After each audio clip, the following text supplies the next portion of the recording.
मेरे सहपाठी और प्रदेश उपाध्यक्ष अरविंद कोहली जी का स्वागत करेंगे। मनीष सैदपुर जी। मैं और अरविंद कोहली जी दोनों स्कूल के बचपन के साथी हैं और उनका स्वागत कराने में मुझे अपार खुशी हो रही है। स्वागत की इस कड़ी को हमारे बीच में श्री मनोज कुमार जी सुप्रीम कोर्ट के एडवोकेट हैं। उनका स्वागत के लिए मैं श्री रामवीर भाटी जी से अनुरोध करूंगा कि उनका स्वागत करें।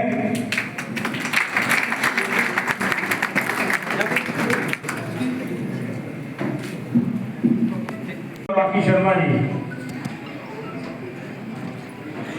हमारी मेयर साहिबा पे गुरुगांव की बहुत बड़ी जिम्मेवारी है और वो भी जब से मेयर बनी है, जब से शहर की समस्याओं को दूर करने में लगी हुई है।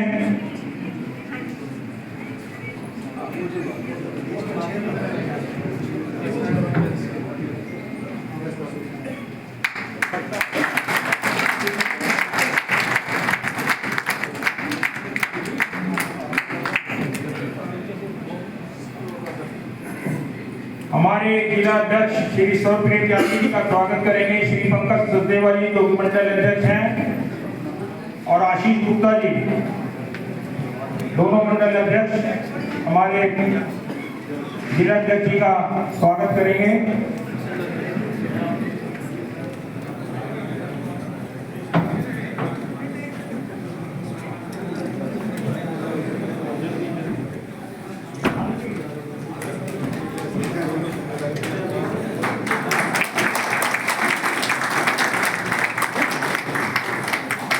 श्री महावीर भारद्वाज जी जो कि प्रदेश के अध्यक्ष हैं लोकतंत्र सेनानी मंडल के, उनका श्री रामवीर भाटी जी स्वागत करेंगे। महावीर भारद्वाज जी ने नानों में सत्याग्रह शुरू किया था, अपने गांव में रहते हैं। हमारे श्रीचंद गुप्ता जी का स्वागत श्री जयवीर। जोरदार ताली बजाओ, पूरा हॉल बना हुआ है, ताली नहीं रहनी चाहिए।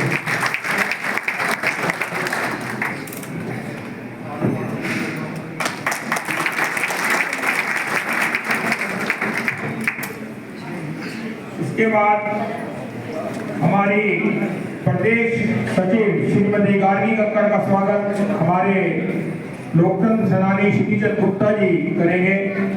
मैं श्रीचंद गुप्ता जी से आग्रह करूंगा कि गार्गी जी का स्वागत करें। कोई बात नहीं, ये भी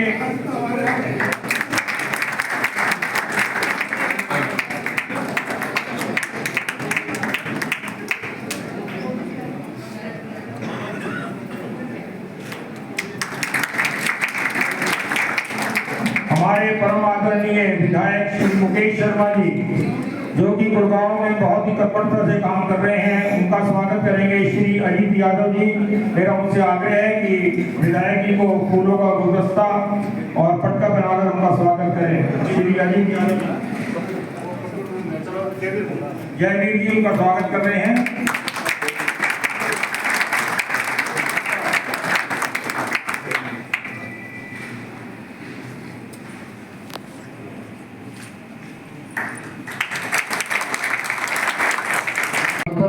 और हमारे बहुत ही यशस्वी कर्मठ विधायक भाई मुकेश शर्मा जी हमारे बीच पहुंचे। जोरदार ताली के साथ स्वागत करेंगे।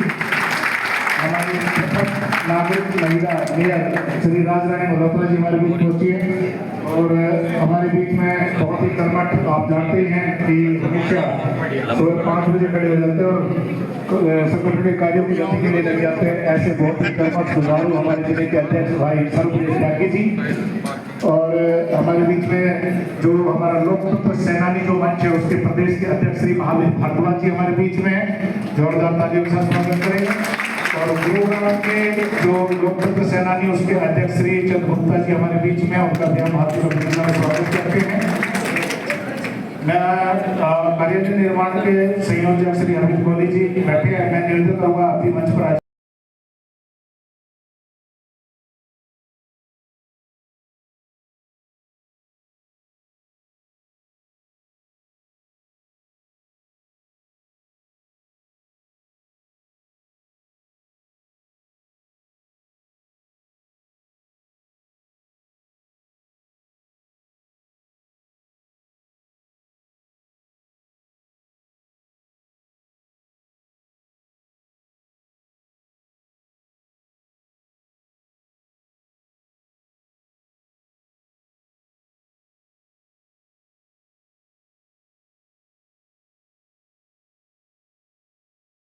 आपातकाल के इस कार्यक्रम में इस प्रेस वार्ता को संबोधित करने के लिए हमारे बीच में हमारे बड़े ही वरिष्ठ केंद्रीय मंत्री आदरणीय राव इंद्रजीत सिंह जी, उनके साथ में वक्ता के रूप में जो इस कार्यक्रम में दो वक्ता, मुख्य वक्ता माननीय मंत्री जी, उनके साथ में सहयोगी के रूप में प्रदेश की सचिव आदरणीय बड़ी बहन गार्गी कक्कड़ जी, हमारे गुरुग्राम के यशस्वी विधायक आदरणीय बड़े भाई मुकेश शर्मा जी, गुरुग्राम की प्रथम नागरिक मेयर राजरानी मल्होत्रा जी, यहाँ पे जिले के उपाध्यक्ष भाई अजीत यादव जी और यहाँ पे आए हुए सभी पत्रकार छायाकार बंधुओं का मैं गुरुग्राम जिले की तरफ से हार्दिक स्वागत करता हूँ, अभिनंदन करता हूँ और मैं माननीय मंत्री जी से आग्रह करता हूँ कि वो प्रेस वार्ता को संबोधित करें।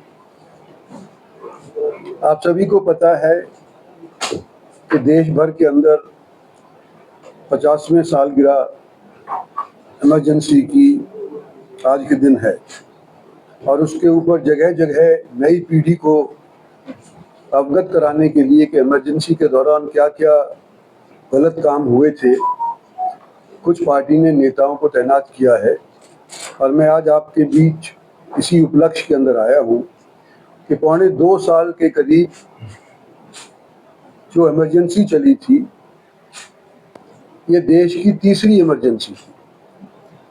इससे पहले 2 इमरजेंसी हो चुकी थी, एक सन 62 के अंदर जब चीन से लड़ाई हुई थी, दूसरी 71 के अंदर जब पाकिस्तान से लड़ाई हुई थी। लेकिन राजनीतिक दृष्टि से ये तीसरी वाली सन 75 की लगाई गई इमरजेंसी सबसे ज्यादा हमारे प्रजातंत्र के लिए घातक थी। इसका कारण ये था कि 71 के अंदर चुनाव हुए थे, यूपी से हमारी उस टाइम की प्रधानमंत्री इंदिरा जी इलेक्शन लड़ रही थी, जीत गई थी, लेकिन राजनारायण जो उस टाइम उनके प्रतिद्वंदी थे, उन्होंने हाई कोर्ट के अंदर याचिका इलेक्शन पिटीशन के तौर के ऊपर डाली और वहाँ पे उस टाइम के जज हाई कोर्ट के सिन्हा साहब, उन्होंने ये फैसला किया था कि ये इंदिरा जी ने अपने इलेक्शन के अंदर सरकारी तंत्रों का इस्तेमाल किया है और इस वजह से गलत प्रक्रिया शुरू हुई और उन्होंने कहा कि 6 साल के लिए ये इलेक्शन लड़ने के लिए उन पे प्रतिबंध लगा दिया कि 6 साल के लिए वो इलेक्शन नहीं लड़ेंगी और इस इलेक्शन को वो हार चुकी है। सुप्रीम कोर्ट ने इंदिरा जी ने अपील करी, सुप्रीम कोर्ट ने ये फैसला किया कि वो वोटिंग नहीं कर सकती लेकिन प्रधानमंत्री रहेंगी। और उस दौरान 71 से लेकर के और 75 तक जब ये सुप्रीम कोर्ट का फैसला हुआ, इन 3-4 सालों के अंदर काफी अफरा तफरी देश के अंदर हो गई। जयप्रकाश नारायण उस टाइम के एक बहुत भारी नेता हुआ करते थे, जो उस टाइम के ऊपर दूसरे गांधी भी कहलाया जाया करते थे, और उन्होंने उनके ऊपर ये आरोप लगाया कि इन्होंने जनता को सरकार की बात मानने से प्रेरित किया है कि सरकार की बात ना मानी जाए। और जब ये जनता के अंदर अफरा तफरी हुई तो उन्होंने इंदिरा जी ने इस इलेक्शन के फैसले के बाद, सुप्रीम कोर्ट के फैसले के बाद इमरजेंसी लगा दी। और उस टाइम इमरजेंसी लगाने का जो प्रावधान था उसके अंदर या तो ये तो था कि या तो बाहर से कोई एग्रेशन हो, 3 कारण लग सकती थी इमरजेंसी, या तो बाहर से कोई एग्रेशन हो, या कोई लड़ाई हो, या कोई तीसरा जो जिसका इस्तेमाल इन्होंने किया था कि अफरा तफरी हमारे देश के अंदर फैल रही हो, तो उस नाते इमरजेंसी लगाई जा सकती थी कॉन्स्टिट्यूशन के मुताबिक। ये तीसरे का इस्तेमाल करते हुए उन्होंने इमरजेंसी लगाई, जिसका सन 77 के बाद जब मोरारजी देसाई की सरकार आई उसके अंदर अमेंडमेंट कर दिया कि सिर्फ अफरा तफरी से नहीं, जब तक कि आर्म्ड रेबिलियन देश के अंदर नहीं होगा तब तक इमरजेंसी लगाई नहीं जा सकती। तो ये बाद के अंदर हुआ, लेकिन फिलहाल जो